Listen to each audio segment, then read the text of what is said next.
रावानी जी। कार्यक्रम की अध्यक्षता कर रहे राष्ट्रीय स्वयंसेवक संघ के सरकार्यवाह आदरणीय श्री भैया जी जोशी, आदरणीय श्री दत्तात्रेय भोसबड़े जी, जो इस पुस्तक के एक संपादक भी है, और श्री प्रभात कुमार जी, जो प्रभात प्रकाशन से है। सामने बैठे हुए अनेक महानुभाव, आदरणीय मदन दास जी, आदरणीय वेंकैया जी, आपके परिवार के उपस्थित सारे सदस्य, भाभी जी, और यहाँ पर उपस्थित मित्रों, देखते देखते 1 साल से अधिक समय बीत गया कि बाल आपटे जी हमारे मध्य में नहीं रहे। वैसे एक कहने की पद्धति भी होती है कि व्यक्ति के जाने के बाद हम कहते हैं कि एक अपूरणीय क्षति हुई है, मगर कई बार यह भी लगता है कि ऐसे कम प्रसंग होते हैं जब वाकई में वो क्षति कितनी अपूरणीय है, इसका एहसास उनके जाने के बाद निरंतर होता रहता है। बाल आपटे जी ऐसे व्यक्तियों में से एक थे। किताब के बारे में कुछ मैं बताऊं, ऐसा मुझे कहा गया है। मैं ये पुस्तक बनाने की जो एक विचार प्रक्रिया रही, वो क्यों रही, what was the rationale behind bringing out this kind of a collection of speeches and articles, फिर ये किताब क्या है, और फिर इस निर्माण की प्रक्रिया कैसे चली, इन 3 मुद्दों पर बहुत कम समय में कुछ प्रकाश डालने की कोशिश करूंगा। आपटे जी का एक परिचय सबसे महत्वपूर्ण और विशिष्टतापूर्ण है। ऐसे मेरे जैसे कार्यकर्ता को लगता है कि वो एक कार्यकर्ता विचारक थे। कई बार हम देखते हैं कि विचारक कुछ अलग हो जाते हैं, कार्य करने वाले कुछ अलग हो जाते हैं। एक को लगता है कि दूसरे का काम बड़ा आसान है, और सारी चीजें अभिव्यक्त तो होती नहीं, तो मन में तो लगता है कि ये तो क्या केवल सोचते हैं, सोचने वालों को लगता है कि ये तो क्या केवल दरिया बिछाते हैं, और इसमें कहीं ना कहीं ये एक विभेद निर्माण होता है। बाल आपटे जी उन हस्तियों में से थे जिन्होंने इस विभेद को कभी माना नहीं, कभी स्वीकारा नहीं, कभी स्थान दिया नहीं, और स्वयं एक विचारक होते हुए भी अपने कार्यकर्ता पने को वो कभी भूले नहीं। ऐसे कार्यकर्ता विचारक के विचारों का डॉक्यूमेंटेशन होना, प्रलेखन होना बहुत जरूरी होता है। वैसे भी जिन विचारों से हम सब प्रेरित हैं, उन विचारों के ऐसे कई महानुभाव हैं, कई हस्तियां आज भी है, बीते जमाने में भी थी, कि जिनके विचारों को तरीके से हम डॉक्यूमेंट नहीं कर पाए। तो हम सब कार्यकर्ताओं को लगा, विद्यार्थी निधि जो आपटे जी के अध्यक्षता में ही एक ट्रस्ट स्थापित हुआ था, उनके कार्यकर्ताओं को भी लगा, और प्रभात प्रकाशन को भी ये लगा, महसूस हुआ कि इस तरीके का डॉक्यूमेंटेशन होना जरूरी है। और एक दृष्टि से ये किताब बाल आपटे जी के विचार व विश्व को डॉक्यूमेंट करती है, एक प्रलेखन की प्रक्रिया से गुजरते हुए आपके सम्मुख प्रस्तुत करती है। इस नेशन फर्स्ट किताब में जो भी है वो बाल आपटे जी के करेज ऑफ कन्विक्शन को दर्शाती है, जो भी उसकी सामग्री है। कई मायनों में अगर मैं ये कहूं कि बाल आपटे जी ने एक विशिष्टतापूर्ण योगदान दिया, तो वो कोई अतिशयोक्ति नहीं होगी। सबसे महत्वपूर्ण है कि विद्यार्थी परिषद के फॉर्मेटिव ईयर्स में जिस पद्धति से बाल आपटे जी ने योगदान दिया, उसके कारण छात्र और युवा सक्रियता का, स्टूडेंट्स पार्टिसिपेशन का एक बहुत ढंग का थियोराइजेशन हो पाया। विचार तो कई रखते हैं, मगर उसको एक थियोरी में परिवर्तित करते हुए, उसका एक सिद्धांत बनाते हुए विश्व के सम्मुख लाने की क्षमता कम लोगों में होती है। बाल आपटे जी उनमें से एक थे। अनदर इंपॉर्टेंट फैक्टर अबाउट बाल आपटे जी was that he presented through all his efforts, through the entire wit at his command, the indigenous thinking of student-centric education system. छात्र को केंद्र मानते हुए जो शिक्षा व्यवस्था का विचार होना चाहिए, उसमें जो भी विचार बाल आपटे जी ने रखे, एक दृष्टि से वो पायोनियरिंग विचार थे। और सबसे महत्वपूर्ण बात है कि बाल आप्टे जी ने जो भी सोचा, जो भी विचार किया, जो भी प्रस्तुत किया, उसकी नींव, उसकी जड़ें कहीं भारतीय चिंतन में रहा करती थी।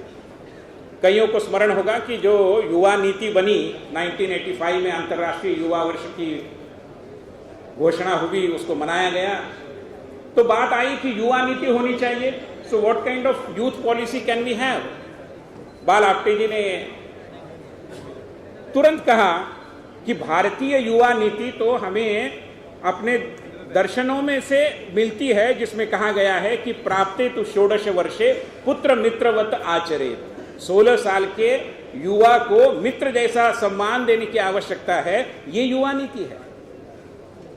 इतनी गहरी सोच थी और इतनी भारतीय चिंतन की जो उनकी समझ थी इतनी गहरी थी कि तुरंत उनको इस पद्धति का प्रस्तुतिकरण करना बड़ा आसान हुआ।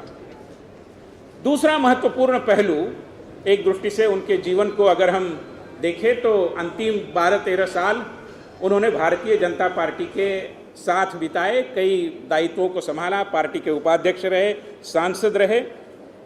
मगर उनका योगदान क्या है, ऐसा अगर हम माने तो मुझे लगता है कि जिस पद्धति से उन्होंने संगठन के ढांचे को बनाने पर बल दिया, फंक्शनल सिस्टम्स पर बल दिया, और जिस पद्धति से उन्होंने इस चीज का आग्रह रखा कि हमारी विचारधारा और हमारी कार्य पद्धति, इसमें द्वैत नहीं हो सकता। Our ideology has to be reflected through our system of functioning. कार्य पद्धति के द्वारा हमारी विचारधारा का प्रकटीकरण होने की आवश्यकता पर जिस पद्धति से वो लगातार बल देते रहे, और केवल कार्य पद्धति पार्टी के अंदर नहीं मगर गवर्नेंस के माध्यम से भी। He was one of the key persons who was keen on establishing some kind of a good governance department or a cell within the party, and his insistence on making ideology getting reflected through the process of governance was also something very unique. जो किताब आपके सम्मुख आ रही है nation first नाम से, 52 विषयों पर इसमें लेख और भाषणों के दस्तावेजीकरण करके, डॉक्यूमेंट करके प्रस्तुत किया गया है। लगभग 30 भाषण हैं, 22 के करीब लेख है, और ये लेख कई अन्य जगह पहले प्रस्तुत भी हुए हैं। जैसे छात्र शक्ति नाम का जो विद्यार्थी परिषद का एक नियतकालिक चलता था, पीरियोडिकल चलता है, उसमें भी प्रकाशित हुए। एक जमाने में आप्टे जी वहाँ कॉलम भी चलाते थे, तो उसके भी कुछ अंश उसमें है। कई सेमिनार्स में वो गए, उसके कुछ पेपर्स हैं। इंटर पार्लियामेंट्री यूनियन ने जिनीवा में क्लाइमेट चेंज के ऊपर एक सेमिनार, एक परिषद का आयोजन किया था, उसमें उन्होंने कुछ भाषण किया, वो भी उसमें समाहित है। और सबसे उल्लेखनीय है कि विषयों की व्यापकता। There is such a huge diversity of subjects that he has touched upon. When he has spoken about railway budget, he has challenged the very system of presenting an independent railway budget, saying that it has the colonial way of thinking reflecting through it, which is not required today. Apte ji के विचारों के बारे में अगर मैं कहूं कि हर समय उन्होंने संतुलन का आग्रह किया, बैलेंस। यूनिवर्सिटी के बारे में वो बोलते हैं तो ऑटोनॉमी और रेगुलेशन, इसमें एक संतुलन की आवश्यकता का प्रतिपादन करते हैं। जो आंदोलन के विभिन्न तरीके हैं, बंध और सत्याग्रह पर एक उन्होंने टिप्पणी की है, उसमें भी वो संतुलन का आग्रह रखते हैं। कुल मिलाकर शिक्षा के बारे में सोचते समय pursuit of knowledge and pursuit of livelihood, इन दोनों में भी फिर एक बार वो संतुलन का आग्रह रखते हैं। मुझे एक प्रसंग याद आ रहा है। जलगांव में विद्यार्थी परिषद का एक अभ्यास वर्ग था, आप्टे जी भी थे हमारे साथ, और जलपान लेते लेते जो चर्चा होती थी उसमें किसी एक कार्यकर्ता ने उन्हें पूछा कि आप्टे जी, हम देखते हैं कि जितनी भी सारी आइडियोलॉजीज है वो जब एक छोर तक जाती है, when they become an extremist ideology, normally they succeed, but unfortunately we and our ideology is not known for going to the extreme. So without going to the extreme, how can we succeed? We are always finding the middle path. तो आप्टे जी ने कहा कि बात सही है, मगर balance का और मिडिल पाथ का आग्रह रखने में हम तो एक्सट्रीमिस्ट ही हैं। ऐसी मेधा उनकी थी, ऐसी प्रतिभा थी, जिसके कारण उन्होंने जो भी कुछ कहा एक दृष्टि से एक भरत वाक्य बन गया। उस विषय की चर्चा का समापन एक दृष्टि से उसी वाक्य से होता था। ऐसे कई प्रसंग हम सबको याद है। कुल मिलाकर इस प्रक्रिया को विगत 2-3 महीनों से हम कर रहे थे। कई जगह से सामग्री इकट्ठी करनी पड़ी, राज्यसभा सचिवालय से, अन्य जगहों से, पार्टी डॉक्यूमेंट्स के आधार पर, और विद्यार्थी परिषद में जो भी कुछ आर्काइवल कलेक्शन था उसका भी उपयोग हुआ। इस पूरी प्रक्रिया में कहने की जरूरत नहीं, बड़ा औपचारिक भी लगेगा, फिर भी बाल आप्टे जी के परिवार के सभी सदस्यों ने बहुत सहयोग दिया। बहुत उन्होंने पहले से रखा था, इसलिए हमें मिल पाया। अगर वो रखते नहीं थे ठीक तरीके से तो मिलना संभव नहीं था। और एक दृष्टि से मैं कहूँ कि बाल आप्टे जी के परिवार के ही जो सदस्य बने हैं, ऐसे डॉक्टर राकेश मिश्र जो आप्टे जी के साथ काम कर रहे थे, but he was certainly more than his associate, more than his secretary, ऐसे डॉक्टर राकेश मिश्र जी ने भी काफ़ी मेहनत की। उनका भी उल्लेख करना मैं उचित समझता हूँ। जो निर्माण की प्रक्रिया रही, संपादन की, उसमें मुंबई और ठाणे के हमारे सहयोगी निरंजन वेलणकर, राजू काणे, छात्र शक्ति के एक ज़माने में संपादक हुआ करते थे दयानंद नेने, इनका भी बड़ा योगदान रहा, मदद रही।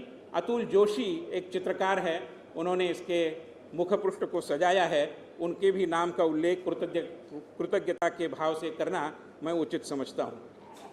Let me also share with you how intellectual bliss it was to go through all that has been written and said by Bala Saheb Apte.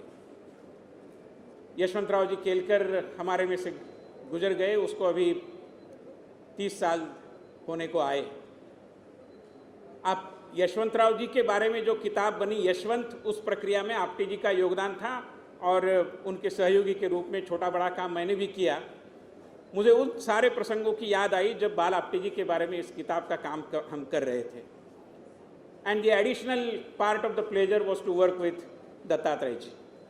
Dattatreya ji ने अपने इतने व्यस्त कार्यक्रम में भी इस किताब को बहुत बारीकी से देखकर इसको निर्दोष बनाने में हम सबका साथ दिया। वैसे उनको ये कहना उचित नहीं लगेगा, फिर भी मेरे मन के भाव को मैं अव्यक्त नहीं रह पाऊँगा, इसलिए उसको कह देता हूँ।